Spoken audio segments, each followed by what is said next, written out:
190페이지가 됩니다. 190페이지 성경 뒤쪽에서 190페이지를 찾으시면 사도행전 2장 37절이 됩니다. 사도행전 2장 37절.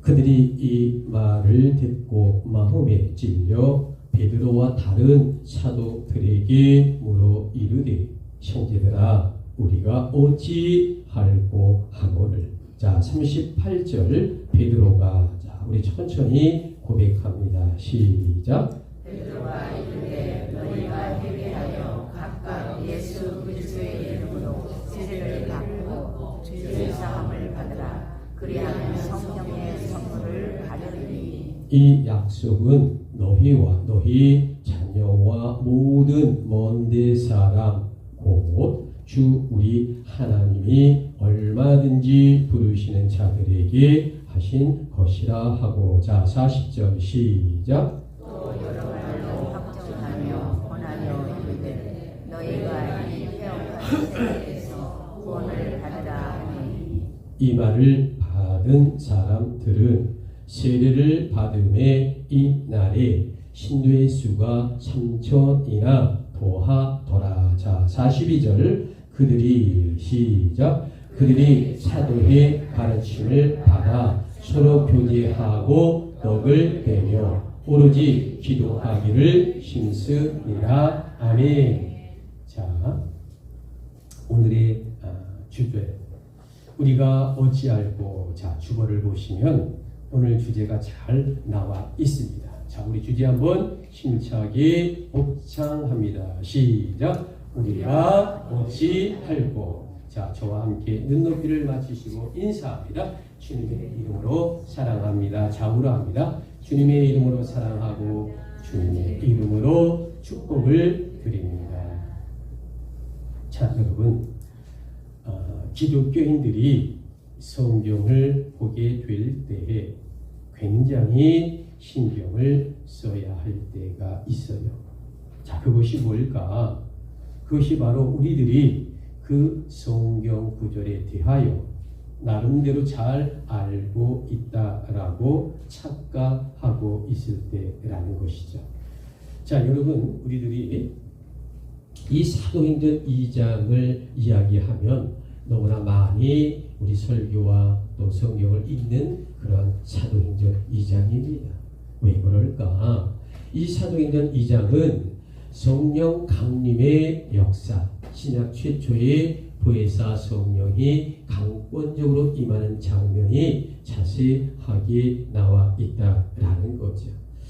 자, 이 120명의 성도들이 마가의 다락방에서 열심히 금식 기도를 하니까 입에 혀가 갈라지고 성령이 강권적으로 역사하는 오순절의 마가의 성령 강림이라고 하는 것 우리가 너무도 잘 알고 있는 성경입니다. 그런데 자 여러분 이 사도행전 2장의 성경을 잘 알 것 같지만 사실 여기에는 깊은 배경적인 설명이 따라와야 합니다. 그래서 여러분 이 사도행전 2장의 깊은 배경에 관하여 또한 알고 있는 성도도 그리 많이 있진 않아요. 왜 그러냐면 사도행전 2장이 너무도 쉽고 또 한편으로는 그 배경을 깊이 알아야 이해가 된다라는 말씀인 겁니다. 자, 바로 배경, 이 성경의 배경을 정확한 상황에 대하여 우리들의 의외로 미스하기 때문에 벌어지는 일이죠.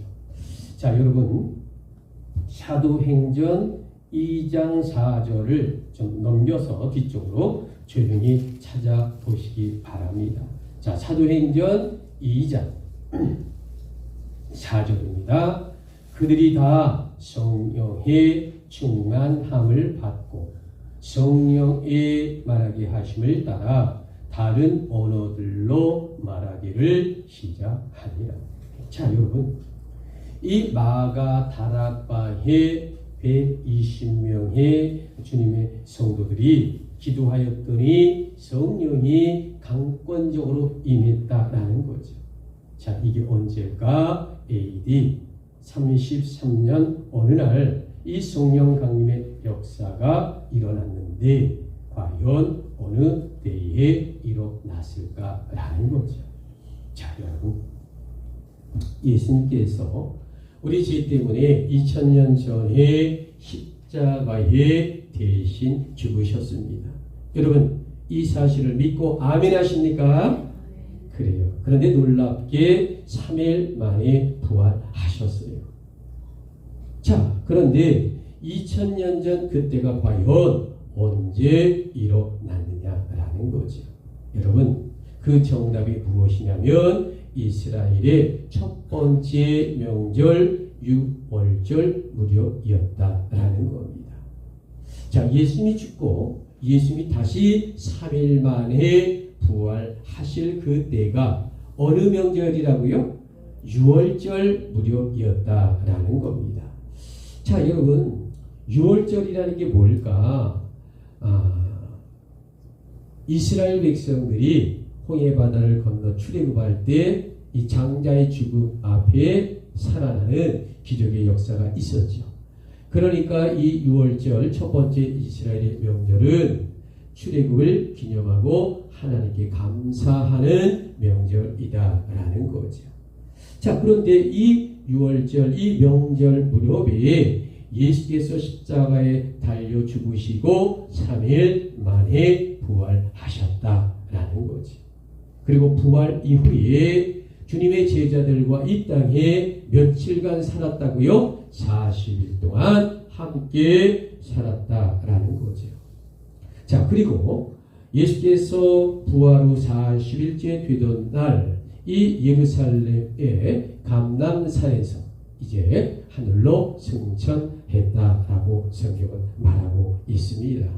자, 우리 주보 뒤편에 보시면 우리 사도행전 1장 9절, 자, 성경 말씀이 이 말씀을 마치시고, 자, 우리 천천히 성경 찾아보니까 시간이 걸려서 제가 적어놓았으니까 함께 심차게 복창하고 읽습니다. 이 말씀을 시작. 이 말씀을 마치시고 그들이 보는데 올려져 가시니 구름이 그를 가리워 보이지 않게 하리라. 자, 여러분, 2000년 전에 예수님께서 40일 동안 부활하시고 제자들과 함께 계시다가 40일이 되던 날에, 자, 이스라엘의 가장 높은 감람산 정상에 500명과 함께 올라 그곳에서 500명이 지켜보는 가운데 예수님이 하늘로 승천합니다.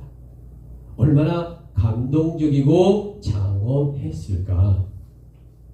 여러분, 너무너무나 장엄하고 기쁘고 행복한 마음과 거룩한 마음을 갖고 380명이 집으로 돌아갑니다. 그런데 120명의 또 다른 이 사람들은 그 감동과 은혜와 축복을 감당할 수가 없어요. 자, 그러니까 이 뜨거운 마음, 이 감동의 마음, 주님을 사랑하는 그 마음을 주체할 수가 없었다라는 거죠. 그래서 예루살렘에 그러니까 이 바닷가 쪽에 마가 다락방이 있었습니다. 자, 그곳에 120명이 장소를 옮겨서 그곳에서 기도합니다.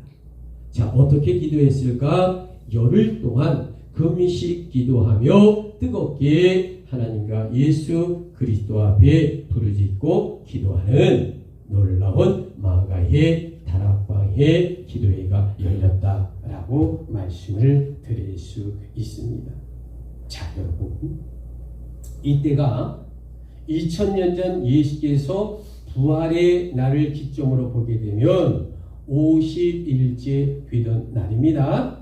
자, 부활하시고 40일 있다가 주님이 승천하셨다고 했죠, 하늘로? 그러니까 40일이 지났습니다. 자, 그리고 마가 다락방에 120명의 성도가 열흘 동안 금식기도 했으니까 열흘 더하면 며칠째 되죠?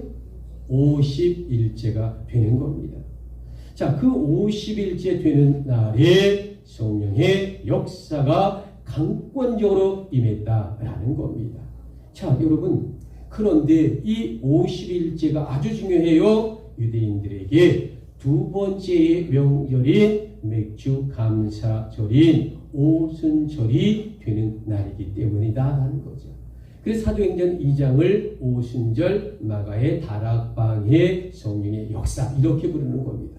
그러니까 6월절을 이해해 주셔야 되고요. 오순절 맥주 감사절을 동시에 이 상황을 이해한다면 아하, 이렇게 시간과 공간과 그리고 세월 속에 아하, 성령의 역사가 임하게 된 날이 오순절 성령 강림의 날이다 라고 부르게 된 것입니다. 자, 여러분, 주보 뒷편의 1번 첫째 성령 충만을, 자, 우리 천천히 한번 우리 주보를 읽습니다. 시작. 성령 충만을 이해하지 못한 사람들이 있었습니다.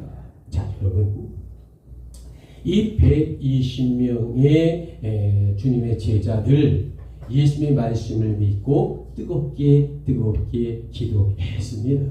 그런데 놀랍게도 열흘 만에 금식 기도했더니 보혜사 성령이 강권적으로 임하기 시작했다라는 거죠. 자, 그런데 자, 여러분, 이때 오순절의 순례객들의 반응이 세 가지로 나타납니다.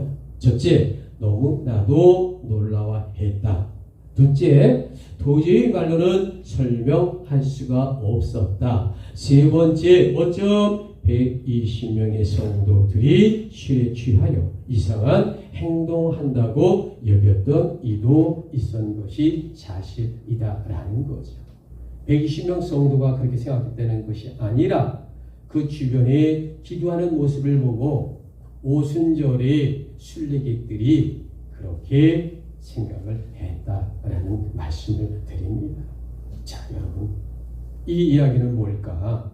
2000년 전 마가 다락방의 성령 강림에 대하여 일부 사람들은 이해하지 못하는 일이 벌어졌다라는 말씀을 드립니다. 자, 여러분, 주보에 둘째가 있습니다. 자, 오늘도, 자, 주보 두 번째, 오늘도 믿음의 신앙을, 자, 우리 천천히 다시 한번 읽습니다. 시작. 오늘도 믿음의 신앙을. 자, 여러분, 현대 오늘날도 예수 그리스도의 십자가 보혈을 믿지 않고 이해하지 못하는 자들이 얼마나 많은지 모릅니다. 특별히 현대 사회가요, 이 과학이란 미명하에 종교를 마치 개인의 것으로 폄하하고 있다라는 것 부정할 수 없습니다. 자, 여러분, 오늘날의 학교 교육이라고 하는 것도 종교 교육을 제대로 가르치지 않잖아요. 자, 마치 과학을 최고의 미덕으로 생각하는 경우가 많습니다. 그래서 종교를 마치 신비주의처럼 합리성이 결여된 것으로 말할 때가 적지 않습니다.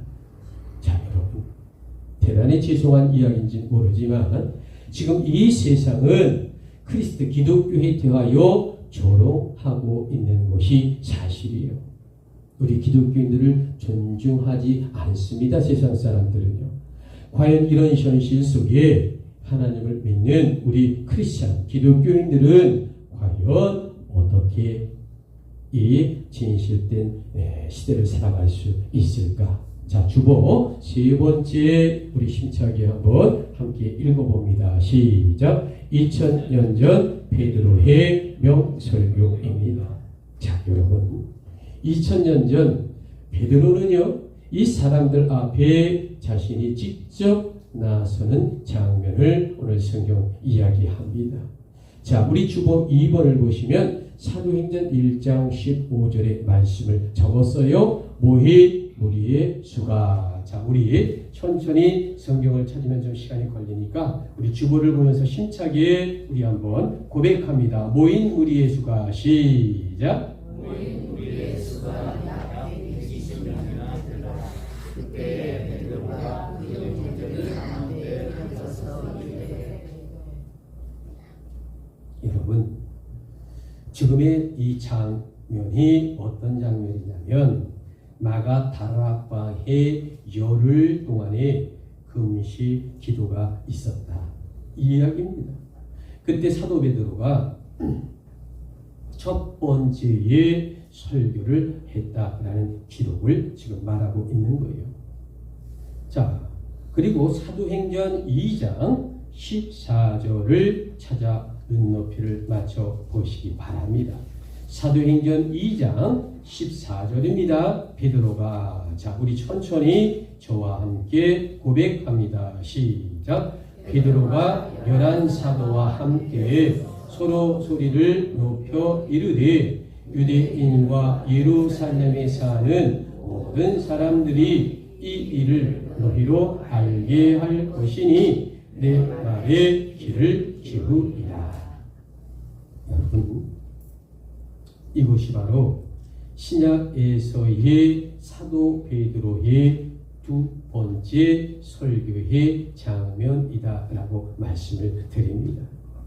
그런데 여러분, 지금 베드로가 무엇을 말하고 있을까? 사도행전 2장 21절을 정확하게 눈여겨보시기 바랍니다. 자, 2장 21절입니다. 첫째, 누구든지 주의 이름을 부르는 자는 구원을 얻으리라 라고 말하고 있습니다. 자, 여러분, 지금 베드로가 왜 이렇게 선포를 했을까? 그것은 바로 주님의 날이 가까웠다라는 말씀을 하고 있는 겁니다. 자, 그렇다면 과연 우리란 어떤 주님을 불러야 할까? 자, 베드로는 우리들이 바로 나사렛 예수님을 부르라 라고 말하고 있는 겁니다. 왜일까? 유대인은 물론이고 오늘날의 우리 모두가 예수 그분을 십자가에서 죽게 한 장본이기 때문에 그 예수를 부르라 라고 말하고 있는 겁니다. 그러나 하나님께서는 그 죽음의 예수를 부활시키셨노라. 그러면 놀라운 복음을 선포하고 그 복음의 믿음으로 고백하는 자는 구원을 얻는다. 바로 이게 구속사의 복음의 놀라운 하나님의 능력의 말씀인 것입니다. 여러분, 아멘이십니까? 그래요. 자, 우리 사도행전 2장 36절을 정확하게 읽어봅시다. 자, 그런즉 천천히 저와 함께 힘차게 고백합니다. 그런즉 시작. 그런즉 이스라엘 온 집은 확실히 알지니 너희가 십자가에 못 박은 이 예수를 하나님이 주와 그리스도가 되게 하셨느냐 하냐. 자, 여러분, 2000년 전에 베드로의 설교란 정말로 대단했다라고 말씀을 드립니다. 그야말로 듣는 사람들이 감동에 빠지는 명설교였습니다. 왜 그랬을까? 여러분, 사도 베드로는 하나님께서 예수 그리스도의 십자가를 통해 우리를 구원하셨다라고 정확하게 복음을 전하는 놀라운 사도였기 가능했습니다. 지금 마가 다락방의 성령이란 구약 말씀을 통해 신약의 사건을 잘 설명하고 있는 내용이라고 하는 말씀을 드립니다. 자, 여러분, 2000년 전에 이 베드로의 설교는요, 아주 명쾌했어요. 군더더기가 없었습니다. 한마디로 말하면 예수 그리스도의 십자가 보혈, 그리고 우리가 죄인이었던 것, 그리고 에덴 동산에서 원죄와 자범죄를 통해 우리는 죽을 수밖에 없는 인간이었지만 예수 그리스도의 십자가 보혈, The Passion Jesus Christ, 그러니까 예수의 십자가 순환을 통하여 우리가 구원받았다라는 이 놀라운 이 영적인 말씀을 선포하니까, 예, 베드로의 설교를 들은 자들이 다 감동하고 하나님께 영광 돌리며 자신의 삶의 죄악을 고백했던 이 장면을 우리는 이 본문을 통해 뜨겁게 은혜를 받아야 할 줄 믿습니다. 오순절에 예루살렘을 찾는 순례객들에게 나중에 너무나 큰 울림이 되는 이 사도 베드로의 명설교였다라고 말씀을 드립니다. 다시 말하면 베드로는 정말로 사람들을 사로잡는 놀라운 영적 힘이 가득한 설교였습니다. 여러분, 그 설교에는 하나님 아버지의 극진하신 사랑이 가득 담겨 있었다라는 겁니다. 여러분, 이것이 바로 오늘의 본문 사도행전 2장의 베드로의 설교이었다라는 말씀을 드립니다. 여러분, 이 베드로의 설교를 통해 2000년 전 과연 어떤 일들이 일어났을까? 37절의 눈높이를 맞춰봅시다. 사도행전 2장 37절입니다. 그들이, 자, 저와 함께 고백합니다. 시작. 그들이 이 말을 듣고 마음에 찔려 베드로와 다른 사도들에게 물어 이르되, 형제들아, 우리가 어찌할꼬 하거늘. 자, 여러분, 그래서 오늘의 말씀의 주제가 무엇일까? 우리가 어찌할꼬. 오늘의 주제거든요. 원어 성경을 보게 되면 바로 이 부분을 우리가 어찌할꼬, T4AS맨이라고 합니다. 여러분, 이것이 사람들의 양심의 필사적인 부르짖는 회개의 소리였다라고 성경은 이야기하는 겁니다. 우리가 어찌할꼬, T4AS맨. 여러분, 구원이라고 하는 건 뭘까? 구원은 희망입니다. 예수님을 거절한 우리 인간들, 지금 그들이란 자신들의 죄악을 깨달았다라는 겁니다. 베드로의 영적 설교로서 영적 양심의 세계가 통곡하고 회개했어요. 자, 그런 자들은 천국을 선물로 받습니다. 하나님의 극진한 사랑을 체험합니다. 내가 죄인인 걸 깨닫게 됩니다. 정말로 우리가 어찌할꼬, 이 말씀을 통해 우리가 변화되는 기적의 역사가 임할 줄 믿습니다. 여러분, 분명하게 전합니다. 2000년 전 이 베드로의 성령의 설교를 통해 듣는 자들이 모두가 회개했다라고 성경은 기록하고 있습니다. 우리가 진정 어찌할꼬, T4AS맨. 자, 여러분, 2000년 전 이 베드로의 설교란 꼭 과거의 이야기고 설교다라고 말할 수 없습니다. 지금 오늘에 이르기까지 바로 우리의 죄악을 지적하고 회개시키는 예수 십자가의 명설교였다라는 것입니다. 그러므로 지금 하나님의 죽으심과 부활이란 누구 때문에 생긴 이 일일까? 여러분, 에덴 동산의 선악과는 물론이고요, 우리 모두의 삶이란 원죄와 저범죄에서 자유로울 사람이 없어요. 그러므로 2000년 전 예수님 십자가 죽으심이란 바로 우리 때문이다라는 겁니다. 그러므로 우리가 가슴을 치며 통곡하며 회개하여 우리가 어찌할꼬라는 이 2000년 전의 이 회개의 소리가 바로 오늘 이 시대에 우리의 회개의 소리이어야 한다라는 말씀을 하나님은 2000년의 시간과 공간과 세월을 초월하여 오늘 이 주일에 우리에게 주시는 하나님의 영적인 메시지인 것입니다. 여러분, 아멘이십니까? 아멘이십니까? 그래요. 우리 주보 3번 베드로전서 2장 24절.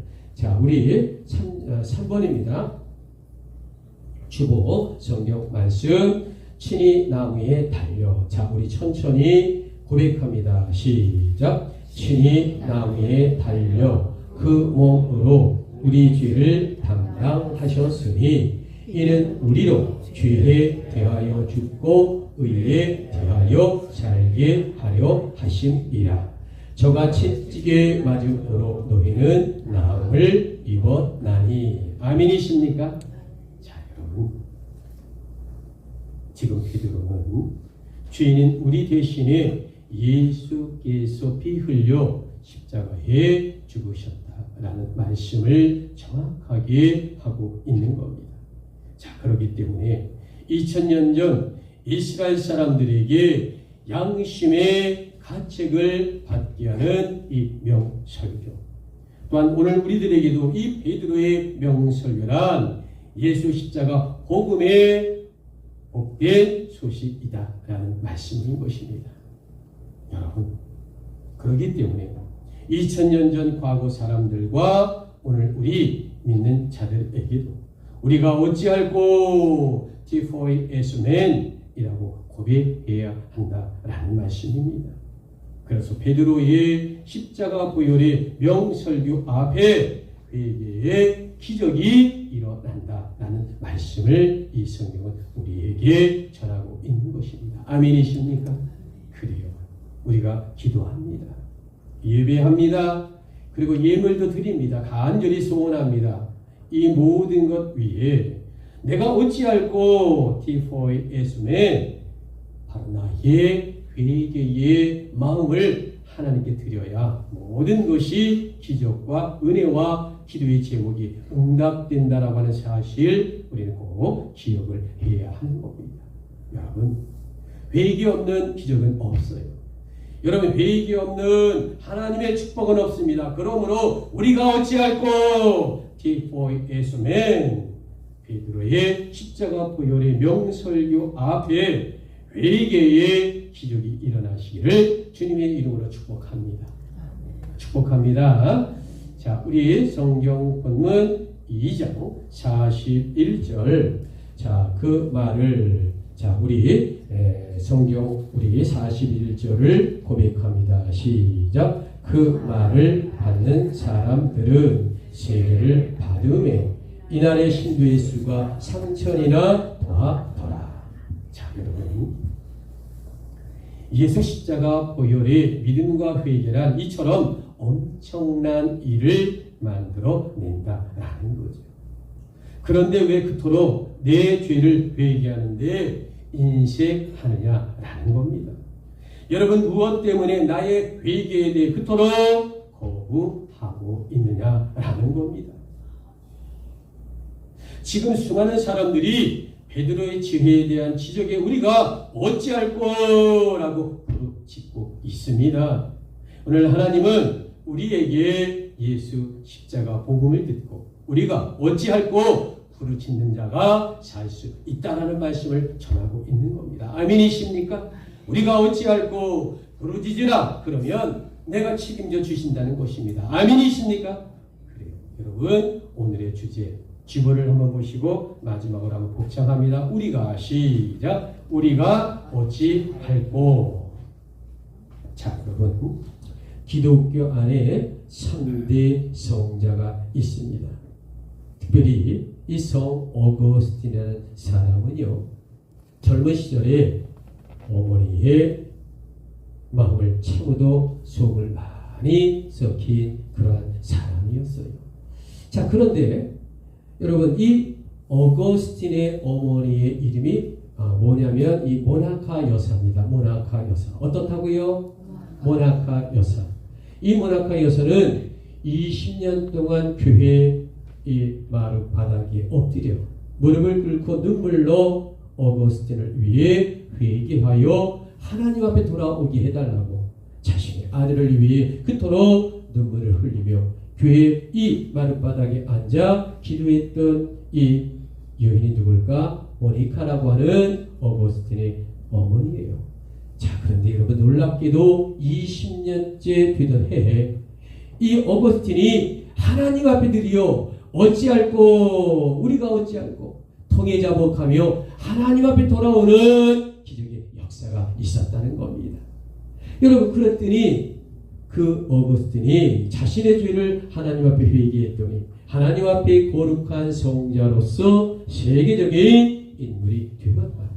그래서 어거스틴 앞에 뭐가 붙을까? 거룩한 성 어거스틴이다 라고 우리는 후대에 부르고 있다라는 말씀을 드립니다. 자, 여러분, 하나님은 오늘도 우리가 예수 안에서, 십자가 안에서 회개하시기를 진정 원하고 바라고 있습니다. 또한 여호와는 우리에게 오늘 분명하게 묻습니다. 너희는 과연 명목상의 성도인가? 아니면 헌신된 진짜 성도인가? 여러분, 이 본질적인 핵심이 과연 무엇일까? 라는 겁니다. 그것은 기독교인 우리가 예수 십자가 보혈 안에서 눈물의 회개가 진정 있느냐라고 하는 가장 중요한 것입니다. 그래서 바로 오늘의 주제가 우리가 어찌할꼬라는 거죠. 자, 오늘 주제 한번 심차게 다시 한번 묵상합니다. 시작. 우리가 어찌할꼬. 여러분, 이런 점에서 오늘 주제 우리가 어찌할꼬의 결론이란 과연 무엇일까? 그것은 바로 우리가 어떻게 주께 통해 자복하고 회개로서 거듭나야 된다라는 말씀이죠. 자, 주보볼까요? 가번 첫째 뭐라고 우리가 읽을까? 자, 마지막 때를 힘차게 고백합니다. 시작. 마지막 때를 놓치기 전에 회개를 하라는 것입니다. 맞습니다. 자, 여러분, 우리가 어떻게 주께 통해 자복하고 회개로서 거듭나야 할까? 자, 주보 나번 둘째입니다. 말의 회개보다 열매 있는 회개를 하라라고 말씀하고 있는 겁니다. 자, 여러분, 우리가 어떻게 주께 통해 자복하고 회개로서 거듭나야 할까? 자, 주보 다번 셋째 고백합니다. 시작. 교만함을 버리고 어린이처럼 회개하라는 것입니다. 자, 여러분, 우리가 어떻게 주께 통해 자복하고 회개로서 거듭나야 하는데, 자, 주보라번 이제 넷째입니다. 예수 그리스도의 이름으로 회개하라는 것입니다. 자, 우리가 어떻게 주께 통해 자복하고 회개로서 거듭나야 할까? 자, 마지막 마음은 다섯 번째, 우리 힘차게 마지막 고백합니다. 시작. 회개하는 자에게 천국 약속을 믿으라는 것입니다. 자, 여러분, 오늘 우리들도 이 베드로의 말씀에 순종하여 우리가 어찌할꼬 회개하는 사람이 되시기를 주님의 이름으로 권면합니다. 아멘. 여러분, 진정 이 말씀에 아멘으로 화답하시겠습니까? 아멘. 그래요. 자, 오늘 마지막입니다. 우리 사도행전 2장 42절을 성경을 읽고 기도하겠습니다. 그들이 시작. 그들이 사도의 가르침을 받아 서로 교제하고 떡을 떼며 오로지 기도하기를 힘쓰니라. 아멘.